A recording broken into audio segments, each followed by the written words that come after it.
नमस्कार मैत्रिणींनो, तुमचं खूप खूप स्वागत आहे आपल्या यूट्यूब चॅनलमध्ये आणि आजच्या नवीन रेसिपीमध्ये सुद्धा. तर आज आपण गणपती बाप्पाचा आवडता पदार्थ म्हणजे मोदक बनवणार आहोत. हे तळणीचे मोदक आपण फक्त गव्हाच्या पिठापासून बनवणार आहोत. अगदी कमी साहित्यामध्ये ही रेसिपी तयार होते. तुम्ही यंदाच्या गणपती बाप्पासाठी ही रेसिपी नक्की एकदा करून बघा. अगदी याचं सारणसुद्धा खूप सोप्या पद्धतीने आपण बनवलेलं आहे आणि बनवून तुम्ही हे सारण बनवून सुद्धा ठेवू शकता आणि आयत्या वेळेत ते सारण वापरून पटापट याचे मोदक बनवून बाप्पांना तुम्ही याचा नैवेद्य देऊ शकता. तर अगदी सोपी रेसिपी आहे. व्हिडिओ शेवटपर्यंत नक्की बघा आणि जर आवडलास तर लाईक करा. त्याचबरोबर कमेंट्समध्ये तुमच्या प्रतिक्रिया नक्की कळवा.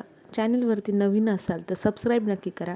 आपण अशाच छान छान रेसिपी आणि साध्या सोप्या पद्धतीने होणाऱ्या रेसिपी आपण आपल्या चॅनलवर दाखवत असतो. तर त्यासाठी चॅनलला नक्की सबस्क्राईब करा. चला तर मग आता बघूया कृती.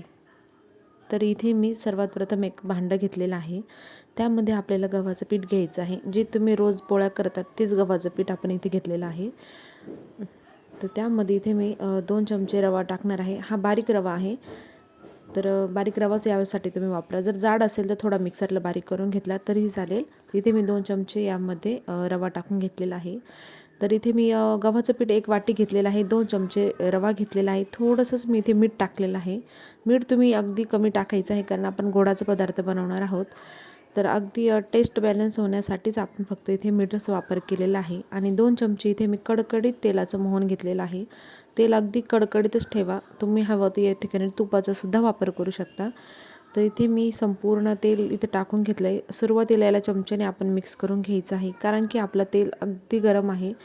त्यामुळे आता आपण याला चांगलं हाताने असं चांगलं चोळून घ्यायचं आहे. सर्व पिठाला याला लागलं पाहिजे.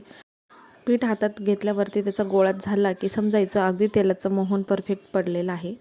तर थोडं थोडं करून आपल्याला ह्या पिठाचा घट्टसर गोळा तयार करून घ्यायचा आहे. तुम्ही इथे बघू शकताय मी अगदी हलक्या हातानेच याला मळून घेते आहे. आपल्याला पिठाचा गोळा एकदम घट्टच ठेवायचा आहे. अजिबात पातळ करायचं नाही आहे. जेणेकरून आपले मोदक अगदी शेवटपर्यंत खुसखुशीत राहतात. आणि हे तळणीचे मोदक तुम्ही 8 ते 10 दिवस स्टोअर करून सुद्धा ठेवू शकता.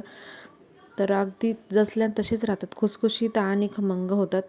तर हे बघा, हे पीठ आपलं तयार झालेलं आहे. तर याला आपल्याला 10 ते 15 मिनटासाठी बाजूलाच ठेवायचं आहे. आता इथे मी त्याला झाकून बाजूला ठेवलेलं आहे. तोपर्यंत आपण याचं सारण बनवून घेऊया. इथे मी सुकं खोबरं घेतलेलं आहे. हे 1 वाटी खोबरं घेतलेलं आहे. खोबरं चांगलं बारीक किसून घ्यायचं आहे जेणेकरून ते असं जाड जाड लागणार नाही खाताना. तर यामध्ये इथे मी साखर टाकून घेणार आहे. तर तुम्ही तुमच्या आवडीनुसार गोडाचं प्रमाण किती ठेवायचं हे तुमच्यावर अवलंबून आहे. तर इथे मी 3 ते 4 चम्मच इथे साखर टाकून घेतलेली आहे. वेलची पूड टाकलेली आहे. अवश्य टाका जर असेल तर, कारण याने टेस्ट खूप छान येते. हे मिश्रण तुम्ही असंच हवाबंद डब्यामध्ये ठेवू शकता. महिनाभर हे टिकून राहतं, याला काहीच होत नाही. तर तुम्ही आयत्या वेळी याला मोदक करायला घेऊ शकता. म्हणजे फक्त कणिक भिजवायची आणि मोदक करायला घ्यायचे.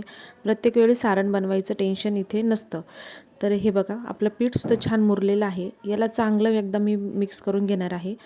तुम्ही दाखवल्याप्रमाणे एकदा याला चांगलं असं मिक्स करून घ्या. अगदी चिकन पीठ तयार होतं, मऊ लुसलुशीत होतं. तर हे बघा, या पद्धतीने आधी आपल्याला सर्व एकसारखे गोळे तयार करून घ्यायचे आहेत. तुम्ही इथे बघू शकता मी संपूर्ण गोळे आता इथे करून घेणार आहे आणि याच्या आपल्याला पाऱ्या लाटून घ्यायच्या आहेत.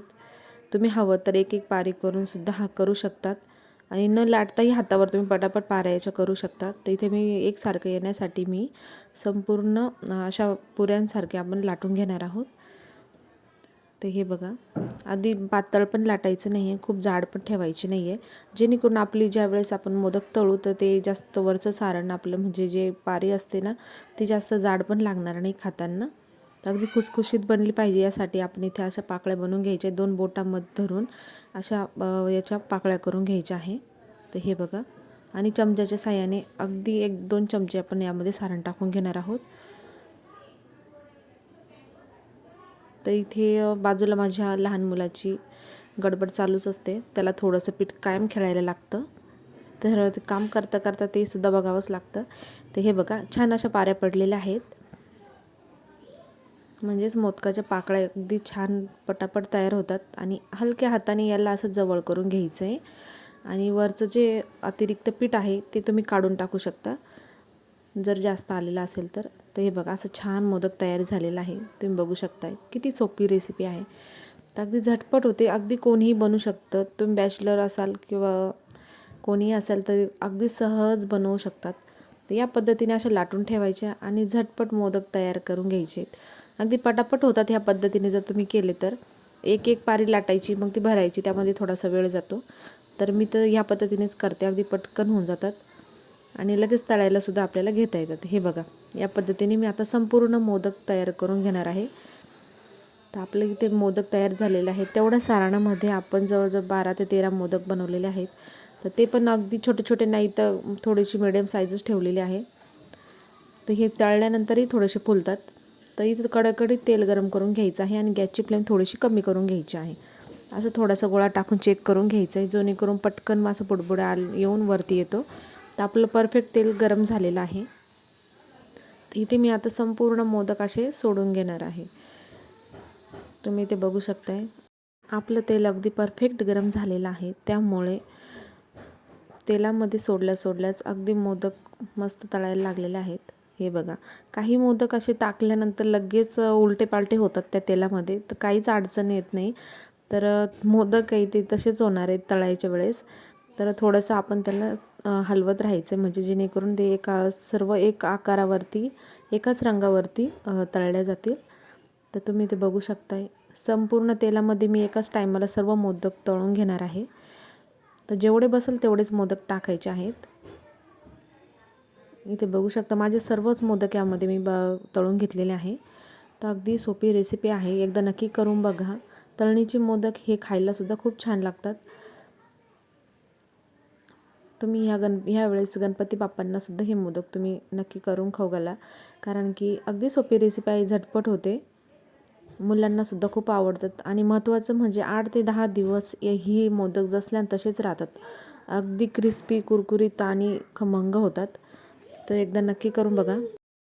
संपूर्ण मोदक एकाच रंगावरती छान परतले आहेत, छान तळले गेलेले आहेत.